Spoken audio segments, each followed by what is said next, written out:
Good afternoon and welcome back to Bald Father Bets, everyone. We are looking at NFL Week 7 final thoughts, wrap-up, recap. We'll just dive right into it. Please make sure you're subscribed to the channel, notifications on, so you know when we post close up until kickoff. And give this video some love, like, share, comment. Let me know what your thoughts were on the final. On Week 7. Your final thoughts were on Week 7 in the NFL. So starting out on Thursday, really big win in my opinion when it came to the Bengals. I know a lot of people are looking at this as a disappointment spot for the Steelers, but guys, the Steelers are not. I know they had one loss coming into this. They're not a juggernaut, and they're not someone that's, in my opinion, competing for a Super Bowl. I know Steeler fans really want that. I personally would like that for Rodgers and that team, for Tomlin as well. But you're not, the Steelers aren't someone who's just going to put away every bad team and win against every good team and win 15 games this year. So that wasn't a reasonable expectation. But you have to be impressed with how the Bengals performed on the offensive line side for Joe Flacco. Really held up for him. If they can continue to improve like that, then they can sustain some wins here until they get Burrow back. And if they have the offensive line performing like that, then with Burrow at quarterback, maybe that team's a contender to AFC Championship game, get to the Super Bowl, win it, if they put a run together like they did a few years ago. Jamar Chase and T. Higgins together is one of the most formidable wide receiver combos in the NFL. And I mean, there's only two people in the wide receiver one conversation. It's Justin Jefferson and Jamar Chase, and you saw what Chase did. Heading into Sunday, the London game, I mean, Jaguars just didn't really show up, right? So there's not much to say there. McVay's system, the McShanahan tree, so McVay, Shanahan tree, when those teams play with a lead, it is very hard to come back on them. If they do not have the lead early on, Shanahan for sure, it's very hard for them to get the lead back. McVay a little bit more of the passing involved, but it's still hard for them. But when they have a lead man, it's really, really tough to play against that team. And Rams jumped out to a large early lead in that game.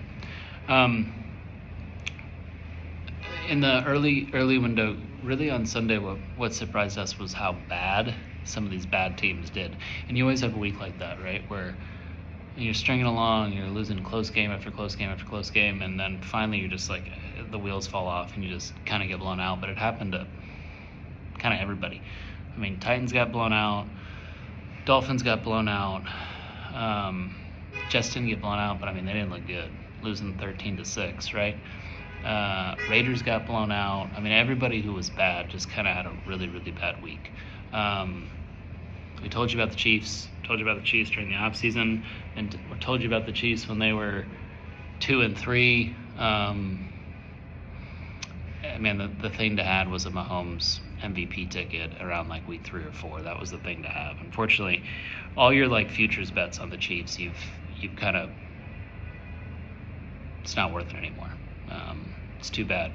But we told you, Broncos are number one in that division. Chargers were the ones that potentially could have competed, but they didn't stay healthy. And the Chiefs are the Chiefs, and now everybody's talking about how they're going to win the Super Bowl. And they probably are going to win the Super Bowl. They're the best team in the NFL. They have the best player in the NFL at the most important position. They have probably the best coaching staff in the NFL when you put everything together. And they are phenomenal. They probably are going to win it all.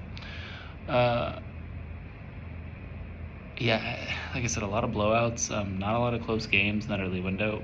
Eagles-Vikings was the one that was the closest. Really the main difference on that was Eagles on third down, and then Eagles deep field passing attack with A.J. Brown and Devontae Smith. They really brought that back. It wasn't just short curl routes every time to A.J. Brown. It was deep routes. It was deep crossing ins. It was deep post with Devontae Smith, which is one of his favorite routes, and he's one of the best at running it.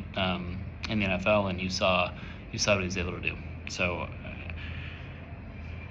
Eagles might have gotten a little bit of their mojo back. We still think they're closer to 2023 than 2024, but we'll see. In that later window, man, the Colts. With JT, Jonathan Taylor, and then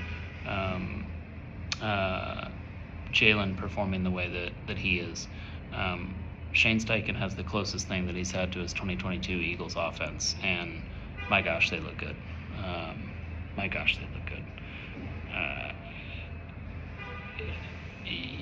They probably are a little bit overvalued from a market standpoint in betting, but it may not matter. It may not matter. If Indianapolis Jones, Indianapolis Dimes, Mr. Dimes keeps delivering the ball with that amount of precision and accuracy, and with a Shane Steichen offense like that, and they've paid guys, so like they have players both offensively and defensively, and they stay healthy, they're a tough out. They're a tough out for anyone. Chargers continue to be decimated by injuries. That's tough for them. Herbert's doing everything he can over there, quite honestly. Arizona, tough on them to lose that one. They're doing everything they can, just not able to get wins. And then we're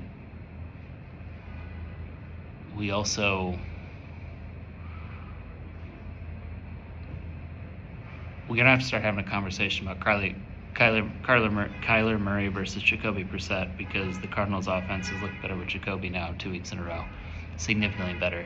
And some of their high-performing wide receivers and high-drafted and highly paid wide receivers like Marvin Harrison Jr. are performing better with Jacoby versus Kyler. So you start to have a discussion a little bit there.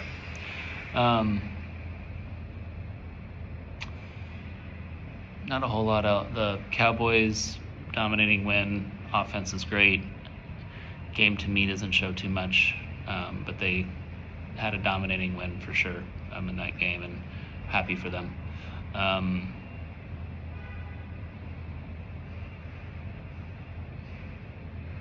49ers, gritty win. You see how much better that team performs when they have Kittle, especially even in the run game.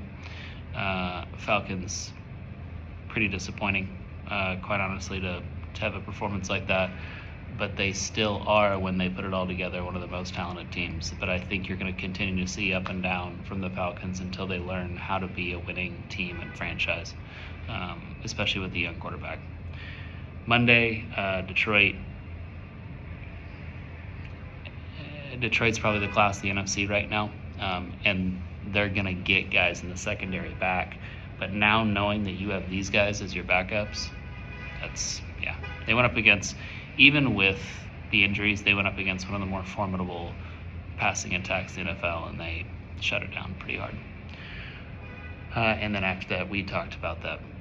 Houston needs to make some changes. And I'm saying it's DeMeco Ryans, but DeMeco Ryans needs to look in the mirror and understand what he did wrong in terms of game management there, and they need to make some changes at the offensive coordinator and play caller and who all has access to C.J. Stroud and all that.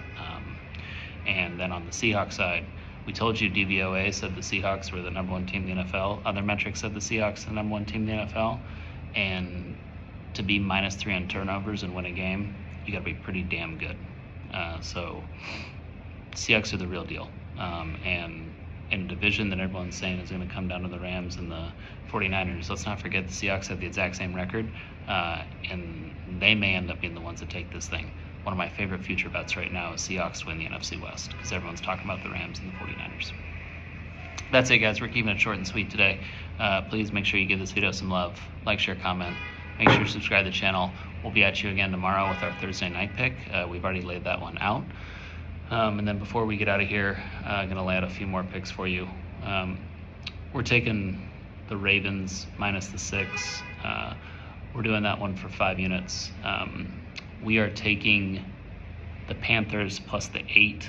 We're doing that one for 3 units. We're taking the Browns plus the 7.5. We're doing that one for 3 units. think that's it. Yeah, that's all we're at on for today. But we'll be back at you again tomorrow for Thursday Night Football. We'll lay out any more picks that we add for the weekend as well. Stay safe out there. Have a great rest of your Wednesday.